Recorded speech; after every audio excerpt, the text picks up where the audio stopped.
Welcome to The Explainer. If you've ever felt like you're pulling in a pretty great salary, but somehow at the end of the month you have absolutely nothing to show for it, well, you're in exactly the right place. Today, we're taking a completely paradigm-shifting look at the hidden relationship between our stuff and our bank accounts. We're going to decode the minimalist money rules that separate the people who always seem to have financial stability from the ones who are constantly stressed out no matter what their income bracket is.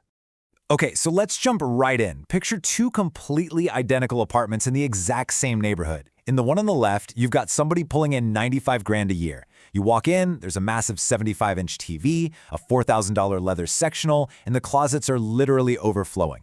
But here's the kicker. Every time they check their bank account, they get a knot in their stomach because they are just two missed paychecks away from a total financial crisis. Now compare them to the person living on the right, making almost half as much, just $52,000 a year. They've got a modest couch, exactly the kitchen tools they actually use, and a ton of open space.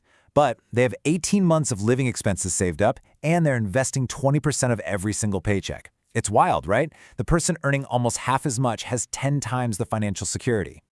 Now, you might be thinking this is all about income, but it's really not. This is a story about how the 52K earner figured out a massive secret. They learned that owning less doesn't actually mean you're living worse. In fact, deliberate living creates this incredible financial margin, this breathing room, that most high earners literally never get to experience, simply because they're way too busy maintaining their lifestyle. Section 1. The second cost. What ownership really demands. To actually get that financial breathing room, we really need to reframe how we look at buying things. Here's the truth. Everything you own costs you money twice. The purchase price, that's just the entry fee. So let's break down the ongoing, often totally ignored second costs of possessions. First, there's storage space. Your stuff physically takes up square footage that you pay for. Second, maintenance and upkeep.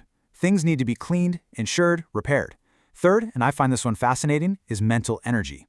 Every single item takes up a little slice of your attention. Researchers have actually linked visual clutter in our homes to higher cortisol levels. That means your stuff is literally chemically stressing you out. And the fourth hidden cost is opportunity cost, which we'll dive into right now. Let's look at the concrete math behind storage space because it is staggering. $600 to $1,000 a year. That is the implicit annual rent you're paying in square footage just to store a treadmill in a typical urban area. Think about that for a second. You are paying up to $1,000 a year for space to house a piece of equipment that, let's be honest, probably spends most of its life acting as a really expensive clothing rack. And then consider the opportunity cost. Let's say you drop 15 grand on a massive home gym setup. Well, it doesn't just cost $15,000. If you had taken that money and tossed it into index funds for 15 years instead, it could have grown to $50,000 or more. You didn't just buy a home gym, you bought a home gym instead of future financial freedom. Section 2. Rethinking value. Math over marketed. This brings us to a major shift in how minimalists view the world.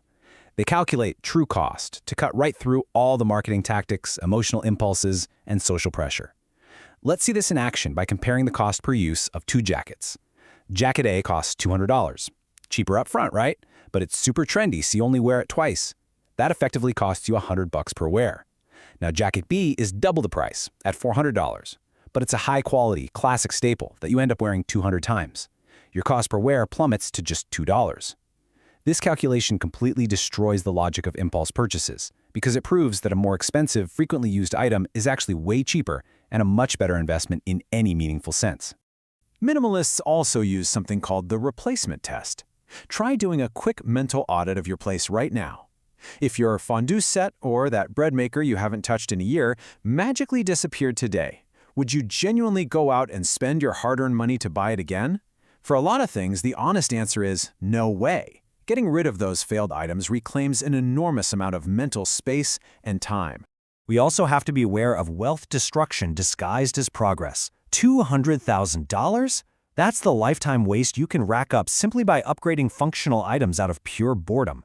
Replacing a perfectly good phone every 2 or 3 years, or trading in a super reliable car just because a newer model looks slightly cooler, it adds up massively over a lifetime. Minimalists have a very strict rule. Never upgrade a properly functioning item simply because you're bored. Section 3. Designing systems over willpower. Look, human behavior naturally follows the path of least resistance. So instead of relying on a limited supply of willpower to stop buying things, minimalists just engineer their environment. The whole trick is making the right choice the easiest choice.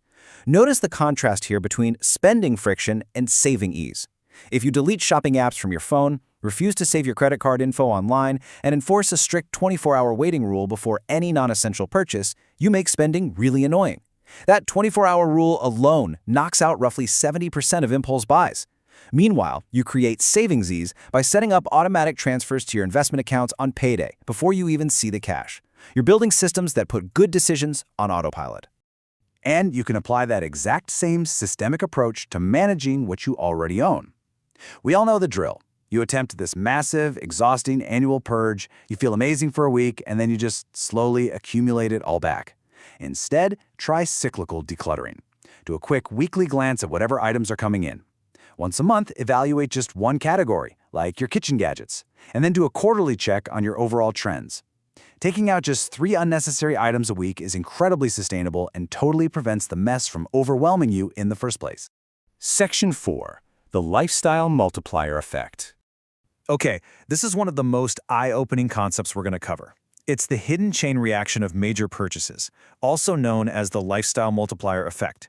Basically, this is a cascade of supporting purchases and ongoing expenses that gets triggered the moment you buy a single major item. A purchase that seems like a one-and-done deal actually traps you in a sprawling ecosystem of related expenses. You're never just buying one thing, you're buying a whole lifestyle ecosystem. Let's look at the boat ecosystem to see how this plays out. Say you buy a boat for $5,000. You're thinking, hey, great deal. But wait, the boat needs a trailer. The trailer requires a truck with a hitch to tow it. Then you need off-season storage, annual maintenance, marine insurance. That seemingly simple $5,000 boat turns into a $12,000 burden super quickly. But the really cool part? This multiplier effect works in reverse too. Getting rid of just one major possession magically wipes out an entire category of ongoing expenses from your life. As you start applying these rules, you enter into this amazing, virtuous cycle. There's this undeniable relationship between stuff and money. When your bank account provides deep, actual security, you suddenly stop needing physical possessions to signal your status to the neighbors or to try and temporarily fill some emotional void. When you know without a doubt that you are financially strong, that psychological urge to impulse buy, it just dissolves. Section 5. Redefining Wealth. Optionality over accumulation. It's really time to challenge how we view wealth. Society loves to tell us that wealth is measured by what we accumulate, the massive house, the luxury car. But true wealth, it's about optionality. True wealth means you can walk away from a toxic job that's destroying your mental health. It means you can take 6 months off to care for a sick family member. You can move to a new city for love, or start a business without guaranteed income, or even retire way before you turn 65. True wealth is measured not by visible markers of success, but by the options and the freedom you have available exactly when you need them. So, I'm going to leave you with this final thought to chew on.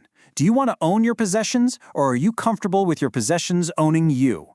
Just remember, the peace of mind we've talked about today is absolutely available to you right now, regardless of your income bracket. It just requires some serious clarity about what actually matters. Thanks so much for joining me for this explainer, and I really encourage you to start applying these rules this week to see the transformation for yourself.